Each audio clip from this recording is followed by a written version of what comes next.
నమస్కారం. ఈరోజు మనం 1982 నాటి ఒక అద్భుతమైన బాలీవుడ్ క్లాసిక్ సినిమా గురించి మాట్లాడుకోబోతున్నాం. అదే నమకాలాల్.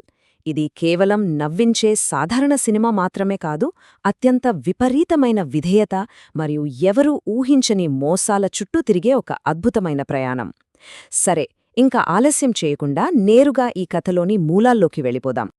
అసలు ఒక కదిలించే భావోద్వేగ ప్రయాణం. మొదటి భాగం, అత్యున్నత త్యాగం, ఒక రహస్య ప్రమాణం. ఈ ప్రయాణం ఒక పెద్ద విషాదంతో మొదలవుతుంది. భీమ్ సింగ్ అనే ఒక అత్యంత నమ్మకమైన సేవకుడు తన ప్రాణాలను పణంగా పెట్టి తన యజమాని సన్యాల్ను కాపాడి ఆ క్రమంలో తాను ప్రాణాలు కోల్పోతాడు.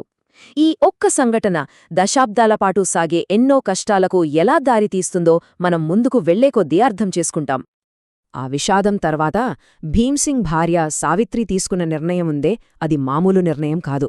ఒక కఠినమైన ప్రమాణం చేస్తుంది.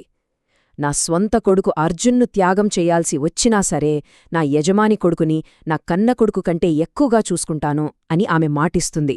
ఇది ఎంతటి అద్భుతమైన సన్నివేశమంటే, ఒక తల్లి తన స్వంత కొడుకునే దూరం చేసుకొని మరీ తన యజమాని రుణం తీర్చుకోవడానికి ఏ స్థాయి త్యాగానికైనా ఎలా సిద్ధపడిందో ఇది మనకు స్పష్టంగా చూపిస్తుంది. అలా ఒకే ఒక్క క్షణంలో పరిస్థితులు ఎలా మారిపోయాయో చూడండి. 0వ సంవత్సరంలో భీమ్సింగ్ చనిపోవడం, వెంటనే సావిత్రి ఆ కఠినమైన ప్రమాణం చేయడం జరిగిపోయాయి. అదే సమయంలో యజమాని కుమారుడు మరియు అసలైన వారసుడైన రాజాను భద్రత కోసం లండన్ పంపించేస్తారు. మరి పసివాడైన అర్జున్ పరిస్థితేంటి? పాపం వాళ్ల తాతయ్య దగ్గర పెరగడానికి ఒక పల్లెటూరికి పంపబడతాడు. అలా ఏకంగా 2 దశాబ్దాల సుదీర్ఘ ఎడబాటు. ఈ 20 ఏళ్ల తర్వాత నగరంలో ఒక గందరగోళమైన పరిస్థితుల్లో వీళ్ల కలయిక మళ్లీ ఎలా జరుగుతుందో తెలుసుకోవడం చాలా ఆసక్తికరంగా ఉంటుంది. ఇప్పుడు 2వ భాగంలోకి వస్తే, ఇద్దరు కుమారులు, 2 పూర్తిగా భిన్నమైన ప్రపంచాలు, పెరిగే వాతావరణం మనుషులను ఎలా మారుస్తుందో తెలుసుకోవడానికి ఇదొక పర్ఫెక్ట్ ఎగ్జాంపుల్ అని చెప్పొచ్చు. ఇక్కడసలు ట్విస్టేంటంటే, ఈ ఇద్దరి మధ్య ఉన్న విపరీతమైన తేడా. ఒకవైపు మన అర్జున్ పల్లెటూరి వాతావరణంలో పెరిగి స్వచ్ఛమైన అమాయకత్వంతో మరియు ఎంతో విధేయతతో ఉంటాడు. మరోవైపు రాజా లండన్లో పెరిగి కోట్లకు పడగలెత్తి అత్యంత సంపన్నుడిగా ఉన్నా సరే జీవితం పట్ల ఎంతో విరక్తితో ఉంటాడు. అంతేకాకుండా తన సంపద కారణంగా ఎప్పుడూ హంతకుల దాడులకు గురవుతుంటాడు. చూసర్గా, ఇద్దరు ఎంతో వేరువేరు ప్రపంచాల్లో పెరిగారో. ఇంతకీ నమక్ హలాలంటే ఏంటో తెలుసా? మన భాషలో చెప్పాలంటే, ఉప్పు తిన్న ఇంటికి విశ్వాసంగా ఉండటం. ప్రాణాలు అడ్డుపెట్టేనా సరే యజమాని కోసం అంకితభావంతో పనిచేయటం. అర్జున్ క్యారెక్టర్లోని ఆ అమాయకత్వం, కొన్నిసార్లు మనకు నవ్వు తెప్పించే ఆ ప్రవర్తన వెనుక ఉన్న అసలు సీక్రెట్ ఇదే. అతని ప్రతి అడుగు వెనుక ఉన్న ఉద్దేశ్యాన్ని అర్థం చేసుకోడానికి ఈ ఒక్క పదం చాలు. ఇక 3వ భాగం, మోసపూరితమైన నగరం, విలన్ల ఎంట్రీ.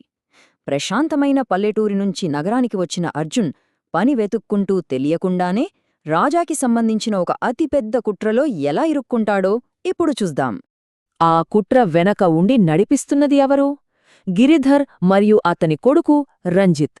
ఈ తండ్రి కొడుకుల టార్గెట్ ఒక్కటే, ఆ అత్యంత విలువైన సన్యాల్ హోటల్ సామ్రాజ్యాన్ని చేజిక్కించుకోవాలి.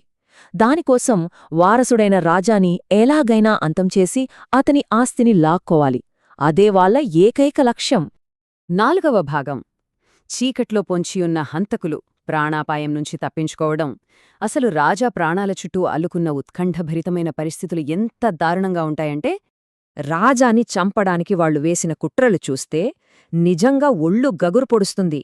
విషం కలిపిన పుట్టినరోజు కేకును యాదృచ్ఛికంగా ఒక కుక్క తినడం, ఆ తర్వాత నిషా అనే ఒక క్యాబరే డాన్సర్తో పన్నిన ప్రమాదకరమైన వల, ఇక హోటల్ చీకట్లో ఎప్పుడూ దాగి ఉండే సాయుధులైన కిరాయ రౌడీలు, ఇలా ప్రతి క్షణం అడుగడుగునా మరణమే. ఇవన్నీ కథలో టెన్షన్ను ఎంత వేగంగా పెంచుతున్నాయో మనకర్థమవుతుంది కదా. ఇన్ని దాడుల మధ్య బతుకుతున్న రాజా ఆలోచనలెలా ఉంటాయో అర్థం చేసుకోవచ్చు. తాను అంటాడు, ఇది స్వార్థపూరితమైన ప్రపంచం, ఏమాత్రం అవకాశం దొరికినా మనుషులు చంపడానికైనా వెనుకాడరు అని. సంపద మీద, మనుషుల మీద రాజాకున్న ఈ తీవ్రమైన విరక్తికి అర్జున్లోని ఆ రక్షణాత్మకమైన, స్వచ్ఛమైన విశ్వాసానికి అస్సలు పొంతనే ఉండదు. అయితే ఇక్కడ మనం గమనించాల్సిన ఒక అత్యంత కీలకమైన పాయింటుంది.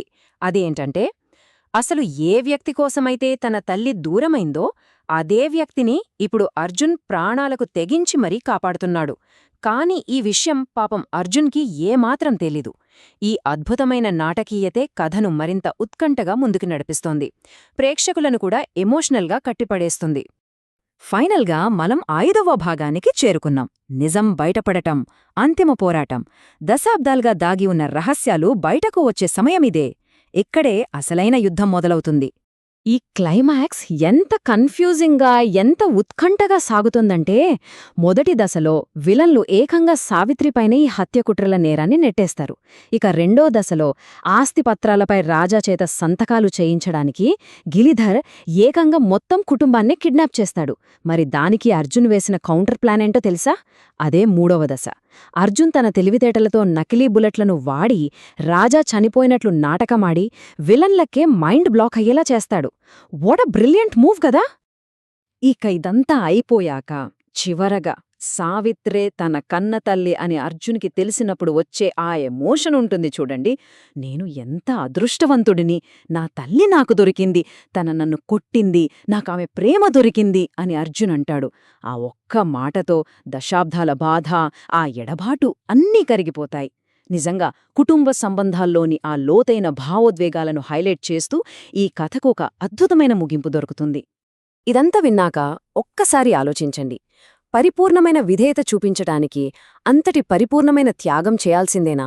ఒక మాట కోసం, ఒక బాధ్యత కోసం స్వంత జీవితాన్ని, కుటుంబాన్ని వదులుకోవడం కరెక్టేనా? నిజమైన అంకితభావమంటే ఇదేనా? ఇది మనల్ని మనం లోతుగా ప్రశ్నించుకునేలా చేస్తుంది కదా! మరి ఈ అద్భుతమైన కథలోని లోతులను మీరంతా ఎంజాయ్ చేశారని అనుకుంటున్నాను. ఇంకో ఆసక్తికరమైన టాపిక్తో మళ్ళీ కలుద్దాం.